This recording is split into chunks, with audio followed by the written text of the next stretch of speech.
কি বলিদান দিব লাগিব মই? সফলতা পাবলৈ স্বাৰ্থপৰ হ'ব লাগিব, আৱেগক বলিদান দিব লাগিব, কিতাপত লিখা নৈতিকতাৰ কথাবোৰ বলিদান দিব লাগিব। তুমি বনোৱা বস্তু খোৱাৰ লগে লগে যদি ৰুদ্ৰৰ খং নাইকিয়া হৈ যায় ভাল কথা, মোৰ ডাঙৰ চিন্তা এটা দূৰ হ'ব। কাৰণ ৰুদ্ৰৰ শত্ৰু আন কোনো নহয়, তাৰ এই খংটোৱেই। তোমালোকে কি মোক এইখন ঘৰৰ কাম কৰা মানুহ বুলি ভাবা? তুমি ৰুদ্ৰদা সবেই যে মোক এনি টাইম কামত খটুৱাই থাকা? মোৰ কিয় এনেকুৱা লাগিছে যে তই সলনি হৈ গৈছ? এইটো তুমি ভাল কথাই কৈছা মা, মই সলনি হৈছোঁ। মোক ইয়ালৈ মানুহ বনাবলৈ নহয়, পোহনীয়া কুকুৰ বনাবলৈ আনিছে।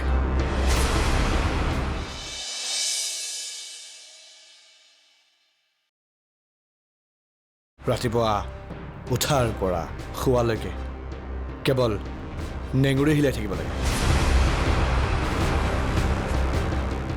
আমাৰ এই ভুল মা, বনৰীয়া জীৱ এটাক পোহনীয়া কৰিবলৈ চেষ্টা কৰি আছোঁ। মুক্ত কৰি দিওঁ দিয়া, বনৰ জীৱ বনতেই থাকক।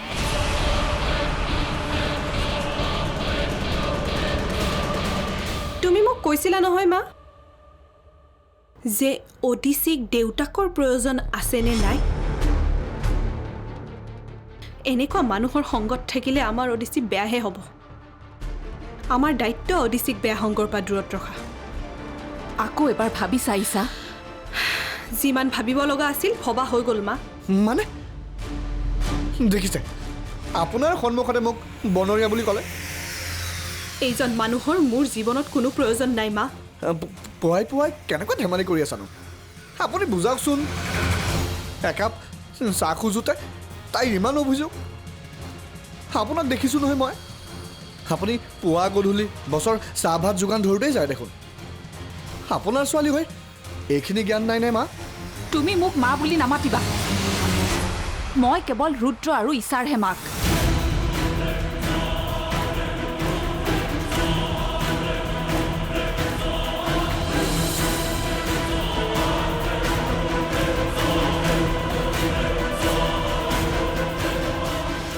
কেনেকুৱা ধেমালি কৰে দেখোন।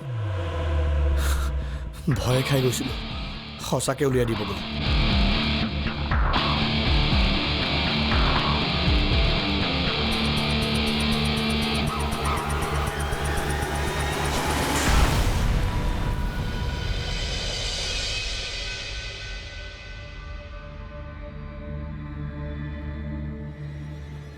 এবাৰ মোৰ লগত ব্যৱসায় কৰি চোৱা, জিলা পাব 50-50।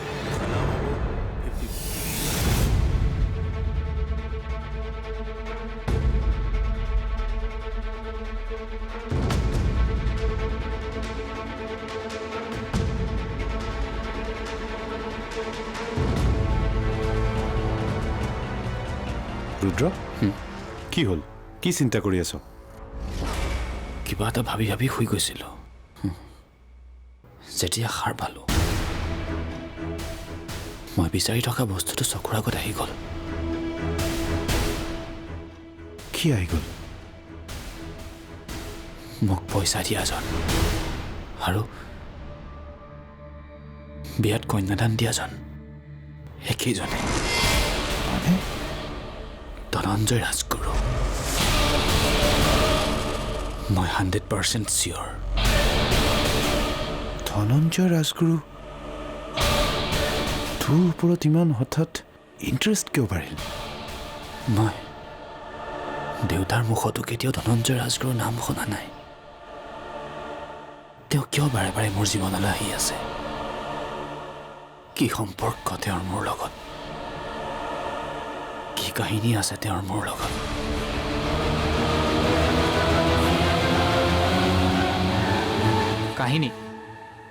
কাহিনী তোৰ লগত নাথাকিবও পাৰে, কিন্তু বৌৰ লগত থাকিবও পাৰে। বৰষাৰ লগত? মামা পাপা ক'ত গ'ল? পাপা নাই অ'। নাই মানে ক'ত গ'ল?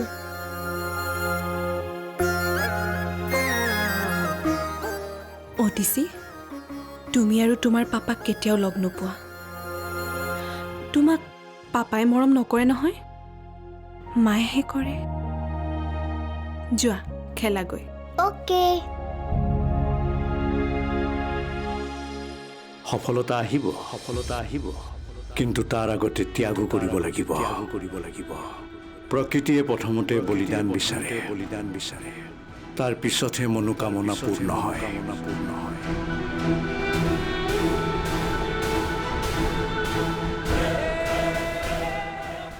অৰ্জুনৰ দৰে তোৰ লক্ষ্য কেৱল মাছৰ চকুটোত থাকিব লাগিব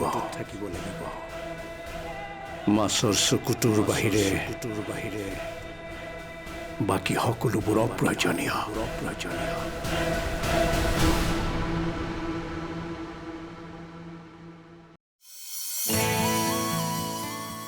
বৌ মই গাড়ীত আছোঁ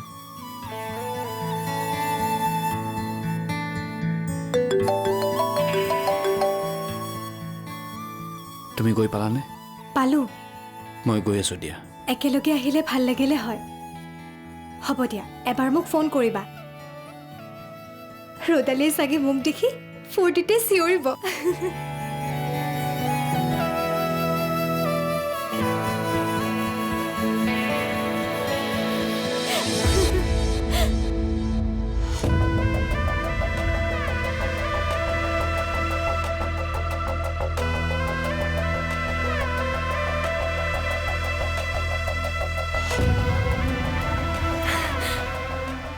দেউতা তই ৰ'দালিক মই অহা বুলি নকবা ছাৰপ্ৰাইজ দিবলৈ আহিছোঁ তই ফোন চোনো নকৰ এনেকে হঠাৎ আহি ওলালিহি তোমাৰ যে কথা ফোন কৰি আহিলে ছাৰপ্ৰাইজ কেনেকৈ হ'ব বৰষা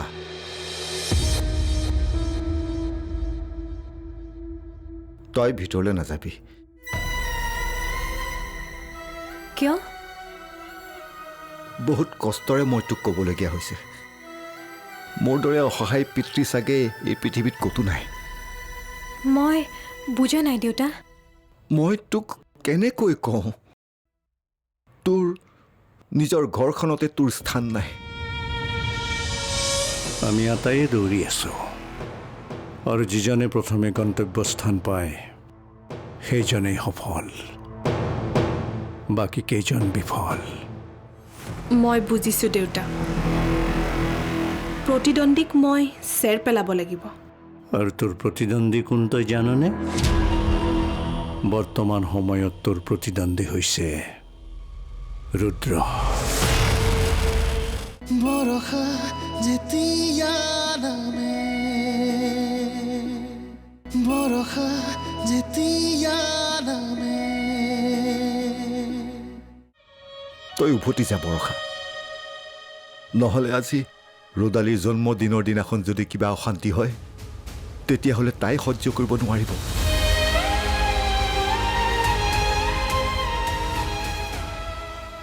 মই জানো তই সহ্য কৰিব পাৰিবি কিন্তু মাৰাই তোক অসন্মান কৰা দেখিলে ৰ'দালিয়ে সহ্য কৰিব নোৱাৰিব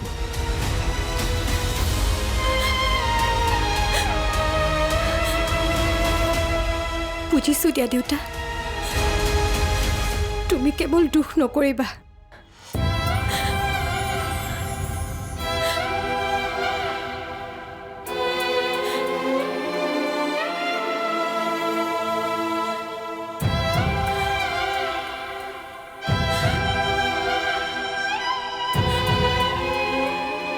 এইটো ৰ'দালিক দিবা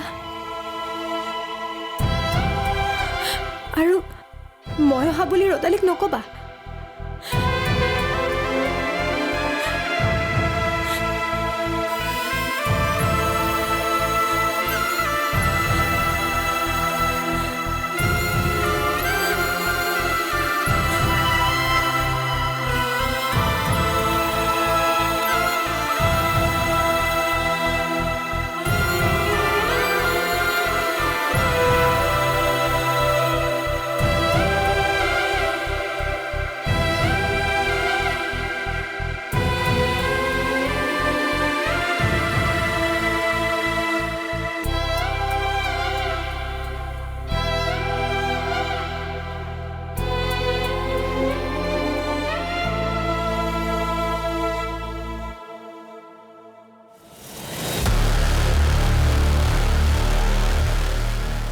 এইখন ঘৰলৈ কেৱল বৰষাই নহয়, বৰষাই দিয়া উপহাৰো সোমাব নোৱাৰিব।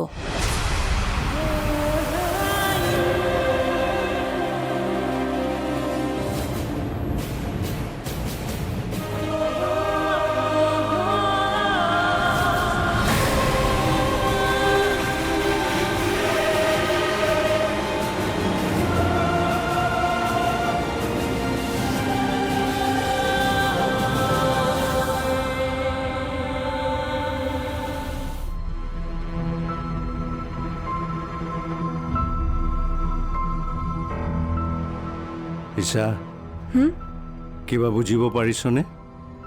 সকলো বুজি উঠা নাই, তথাপি চেষ্টা কৰি আছোঁ। সকলো বুজাৰ দৰকাৰ নাই, মাত্ৰ এটা কথা বুজিলেই হ'ল। সফলতা কি বস্তু, সফলতা কেনেকৈ আহে।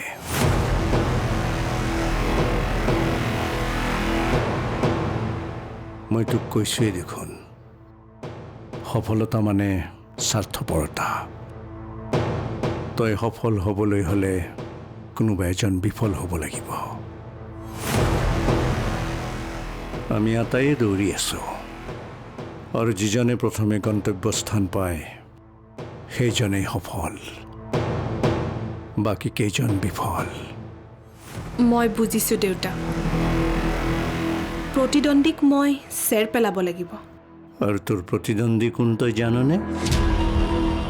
বৰ্তমান সময়ত তোৰ প্ৰতিদ্বন্দ্বী হৈছে ৰুদ্ৰ।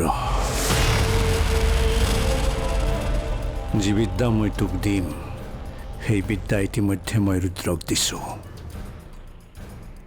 বল আৰু বুদ্ধিৰে তই ৰুদ্ৰক হৰুৱাব নোৱাৰ। তেনেহ'লে মই দাদাক কেনেকৈ হৰুৱাম? চলেৰে। চলেৰে তই ৰুদ্ৰক হৰুৱাব লাগিব। চলেৰে? মই তোক কৈছোৱেই দেখোন, তোৰ চকু কেৱল মাছৰ চকুটোত থাকিব লাগিব, মানে তোৰ লক্ষ্যত। বাকীবোৰ পাহৰি যা,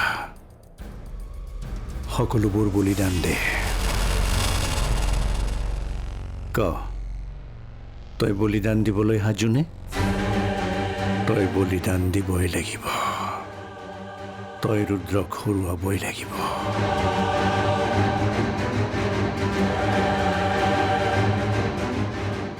মই বলিদান দিবলৈ সাজু আছোঁ দেউতা।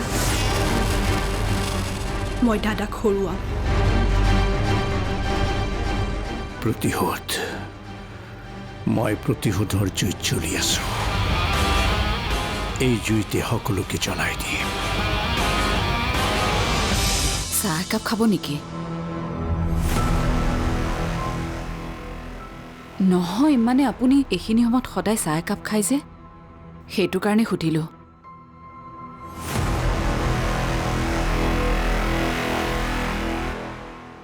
দেউতা, চাহ খোৱা। বৰষা যেতিয়া নামে, বৰষা যেতিয়া নামে। মই তোক কেনেকৈ কওঁ, তোৰ নিজৰ ঘৰখনতে তোৰ স্থান নাই। ৰুদ্ৰ ঘৰলৈ যাম বুলি কৈছিল, পাহৰিয়ে গৈছিলোঁ। সি ঘৰ গৈ ওলালে কথাটো বেয়া হ'ব।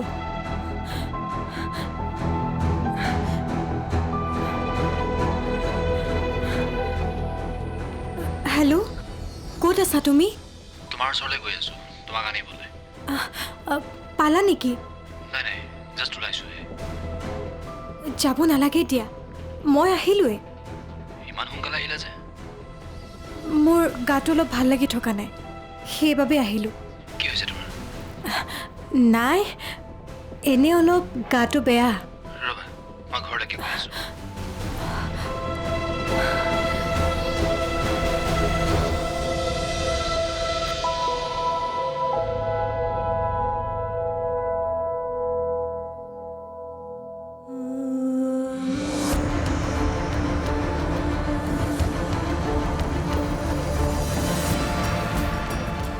বৰষা তোমাৰ চকুত চকু পানী তুমি কিয় কান্দিছা বৰষা কি হৈছে তোমাৰ নাই একো হোৱা নাই মই দেখিছোঁ তুমি কান্দিছা কোৱা কোনে কন্দুৱাইছে তোমাক কাৰ ইমান সাহস নাই মই কন্দা নাই মিছা কথা নকবা তোমাক মোৰ শপত কোৱা কিয় কান্দিছা তুমি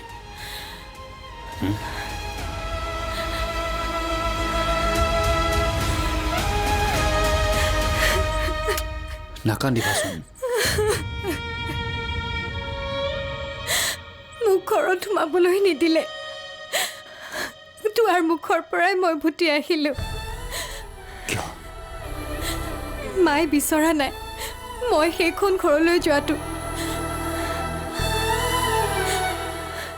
বুজিছোঁ মোৰ লগত তেনেকৈ গুচি আহি মন্দিৰত বিয়া পতাৰ কাৰণে মায়ে খং কৰিছে ন তোমাৰ মাৰ তোমাৰ প্ৰতি থকা খং দূৰ হ'বনে নাই মই নাজানো কিন্তু মই তোমাক এটা কথা দিছোঁ মোৰ ঘৰত তুমি কাৰোৰে পৰা দুখ পাবলগীয়া নহয় এইখন ঘৰত তোমাক কোনেও খং নকৰে আজিয়ে যি কান্দিলা কান্দিলা এতিয়াৰ পৰা তোমাৰ চকুত আৰু যাতে মই চকু পানী নেদেখোঁ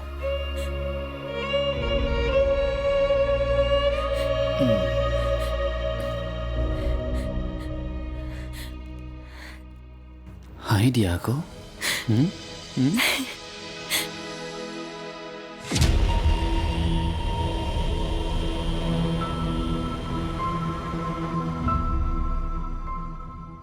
চাহ একাপ খাব নেকি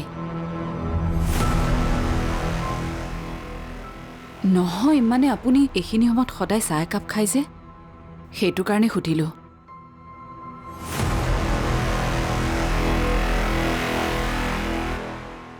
দেউতা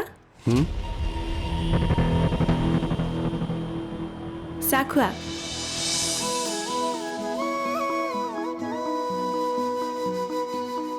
এপাহিয়ালো খোৱা উশাহৰে ফুলে ডাৱৰৰে তুলিকাৰে ছবি আঁকি ফুৰে মৰুভূমি জ্বলোৱা বালি চন্দাৰে জোনে চিকিমিকি তৰা বলি দুচকুতে ৰুৱে বৰষা যেতিয়া